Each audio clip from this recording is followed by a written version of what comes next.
Good morning, everyone. My name is Regine B. Buhian, and I am the reporter for today.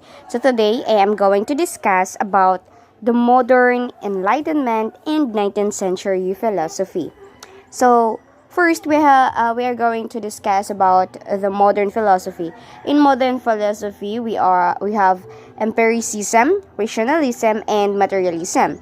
First, we're going to discuss about the empiricism. When we say empiricism, it's a theory which states that knowledge comes only or primarily from sensory experience. When we say sensory experience, no, we have sight, touch, taste, no. So one of several views of epistemology, the study of human knowledge. It is the view that all knowledge of reality is derived from sense experience. No, so 5 sense experience. We have sight, taste, sound, touch, and smell. No, so development of empiricism. No, John Locke, 1632 to 1704. No, John Locke was an English philosopher, no, classified as an empiricist because he believed that knowledge was founded in empirical observation and experience. So, John Locke is one of the most well-known empiricists. No, David Hume, no, the Scottish philosopher, he argued that all human knowledge can be divided into 2 categories: relations of ideas and matters of fact. No, there are 3 types of empiricism. First, we have absolute empiricism. No, when we say absolute, holds that there are no a prior concepts.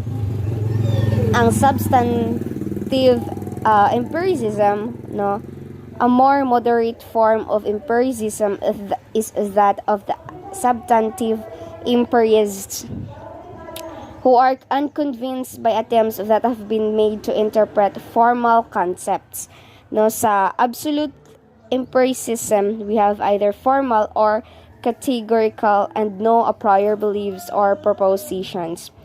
Third, the partial empiricism. No, the realm of the prior includes some concepts that are not formal and some propositions that are substantially informative about the world. The British empiricists, the members of the British empiricism school, John Locke, George Berkeley, and David Hume. No, sila tong the primary exponents of empiricism. No, number 2, we have rationalism. No, an epistemological position in which reasons is said to be the primarily sources of all knowledge superior to the senses.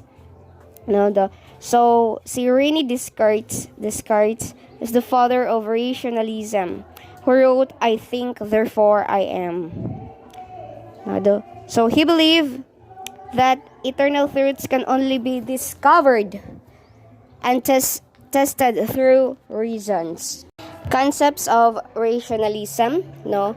So according to Leibniz, can it be denied that there is much that is innate in our mind, since we are, so to speak, innate to ourselves, and since in ourselves there are being, unity, substance, duration, change, activity, perception, pleasures, and 1,000 other objects of our intellectual ideas. So in innate ideas, no, some ideas are presented from birth. Judgment rationalism. No, this creates propose that only things we can accept is clear and distinct should be accepted as true. No, clear he defined as that which is present and apparent to an attentive mind. Distinct, that which is so precise and different from all other objects that it contains within itself. No, third, we have materialism. No, a theory that physical matters is the only fundamental truth, reality, and that all beings and processes and phenomena can be explained as manifestation or results of matter only. So we have So now we are going to discuss about the Enlightenment philosophy.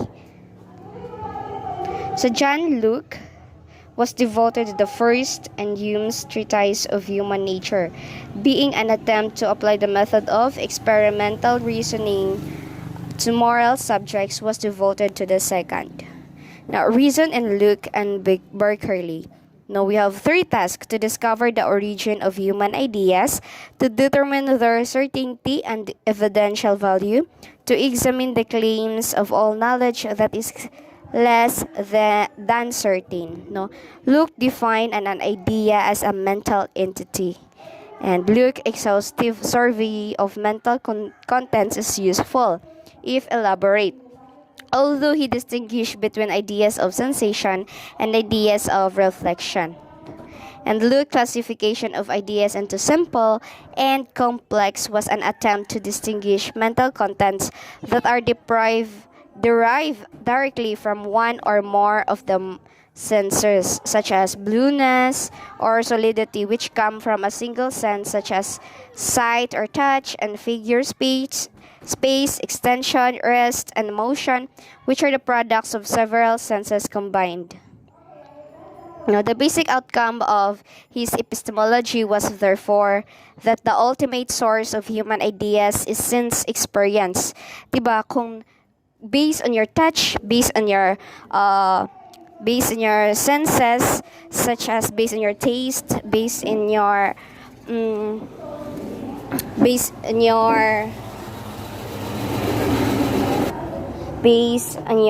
hearing, no, so makuha nimo ang imong ideas. Social and political philosophy. So Locke's political philosophy explicitly denied the divine right of kings and the absolute power of the sovereign. No, instead he existed on a natural and universal right to freedom and equality. Now, the state of nature in which human beings originally lived was not as Hobbes imagined. No, so therefore people banded together to form society. No, so kung makuha na to nga mga tao nagtipok or nadiha, matawag na to na siya nga society. Kung gamay ra, so di na to siya matawag nga society.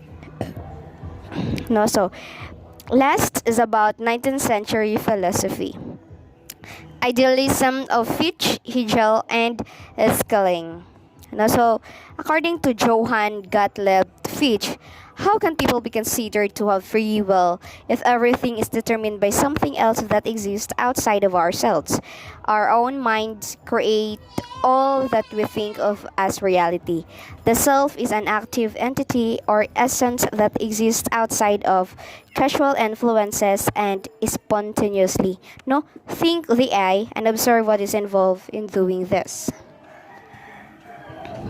No, so the beginning of the world, so according to Friedrich Wilhelm Joseph Schelling, the beginning of the world is the absolute, which is the identity of being and a thinking subject and object. Now man appears as a crown of nature. In this regard, man and nature represent the unity of a subject and an object. No, the subject is the man and the object is the nature. If you made, you learned. No, kung imuhang ka nun, no, kung natao ka, no, maka-learn ka. No. No, it is possible to recognize the world by another way. No, secret hidden.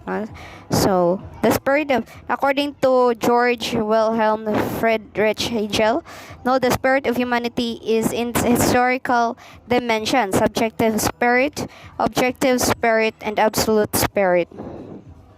So positivism and social theory in Comte, Mill, and Marx.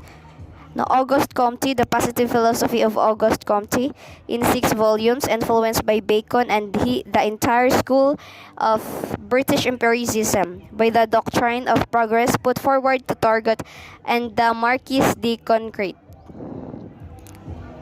No, by which he meant a philosophy of science so narrow that it denied any validity whatsoever to knowledge not derived through the accepted methods of science. So siya.